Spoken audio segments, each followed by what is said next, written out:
না এতিয়া আপোনাৰ চৰকাৰৰ মুৰব্বী যিজন তেখেত যিটো শপত লৈছে বা সংবিধানৰ প্ৰতি যিটো তেখেত শপত লৈছে যে সকলোকে কাৰো লগত ভেদভাৱ নকৰিব, সকলোৱে সমদৃষ্টিৰে চাব, সংবিধানৰ নামত শপত লৈছে, তেখেত নিজে শপত ভংগ কৰিছে।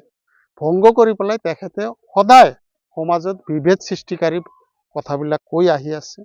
গতিকে সেই কথাত আৰু চৰকাৰৰ মুৰব্বীয়ে যেতিয়া এনেকুৱা ধৰণৰ বিভ্ৰান্তিমূলক বিভেদ সৃষ্টিকাৰী কথা কয়, তেতিয়াহ'লে প্ৰশাসন অট'মেটিক অলপ দুৰ্বল হৈ পৰে, ন্যায় প্ৰতিষ্ঠা কৰাৰ ক্ষেত্ৰত।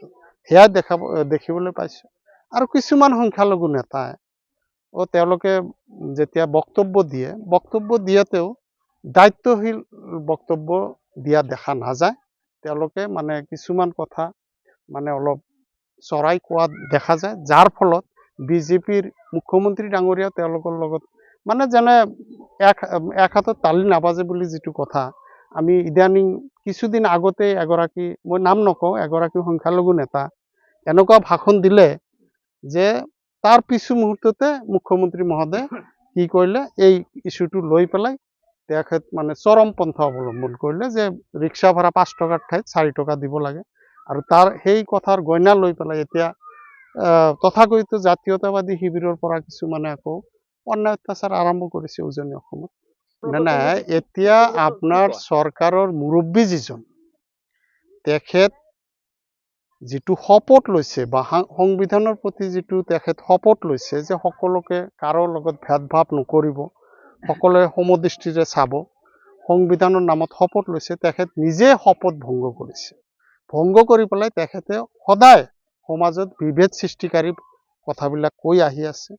গতিকে সেই কথাত আৰু চৰকাৰৰ মুৰব্বীয়ে যেতিয়া এনেকুৱা ধৰণৰ বিভ্ৰান্তিমূলক বিভেদ সৃষ্টিকাৰী কথা কয়, তেতিয়াহ'লে প্ৰশাসন অট'মেটিক অলপ দুৰ্বল হৈ পৰে, ন্যায় প্ৰতিষ্ঠা কৰাৰ ক্ষেত্ৰত। সেয়া দেখিবলৈ পাইছোঁ। আৰু কিছুমান সংখ্যালঘু নেতাই তেওঁলোকে যেতিয়া বক্তব্য দিয়াতেও দায়িত্বশীল বক্তব্য দিয়া দেখা নাযায়।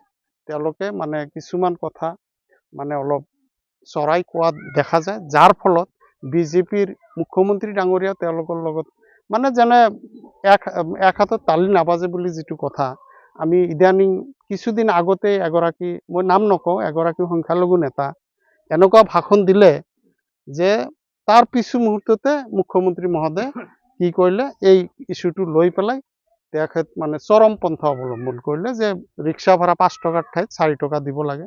আৰু তাৰ সেই কথাৰ গইনা লৈ পেলাই এতিয়া তথাকথিত জাতীয়তাবাদী শিবিৰৰ পৰা কিছুমানে আকৌ অন্যায় অত্যাচাৰ আৰম্ভ কৰিছে উজনি অসমত। না এতিয়া আপোনাৰ চৰকাৰৰ মুৰব্বী যিজন তেখেত যিটো শপত লৈছে বা সংবিধানৰ প্ৰতি যিটো তেখেত শপত লৈছে যে সকলোকে কাৰো লগত ভেদভাৱ নকৰিব, সকলোৱে সমদৃষ্টিৰে চাব, সংবিধানৰ নামত শপত লৈছে, তেখেত নিজে শপত ভংগ কৰিছে। ভংগ কৰি পেলাই তেখেতে সদায় সমাজত বিভেদ সৃষ্টিকাৰী কথাবিলাক কৈ আহি আছে। গতিকে সেই কথাত আৰু চৰকাৰৰ মুৰব্বীয়ে যেতিয়া এনেকুৱা ধৰণৰ বিভ্ৰান্তিমূলক বিভেদ সৃষ্টিকাৰী কথা কয়, তেতিয়াহ'লে প্ৰশাসন অট'মেটিক অলপ দুৰ্বল হৈ পৰে, ন্যায় প্ৰতিষ্ঠা কৰাৰ ক্ষেত্ৰত। সেয়া দেখিবলৈ পাইছোঁ। আৰু কিছুমান সংখ্যালঘু নেতাই তেওঁলোকে যেতিয়া বক্তব্য দিয়াতেও দায়িত্বশীল বক্তব্য দিয়া দেখা নাযায়।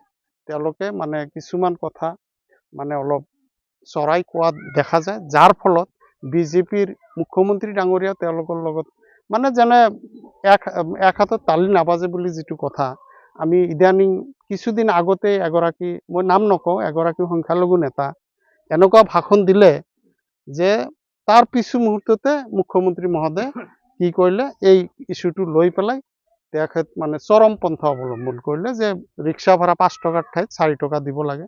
আৰু তাৰ সেই কথাৰ গইনা লৈ পেলাই এতিয়া তথাকথিত জাতীয়তাবাদী শিবিৰৰ পৰা কিছুমানে আকৌ অন্যায় অত্যাচাৰ আৰম্ভ কৰিছে উজনি অসমত।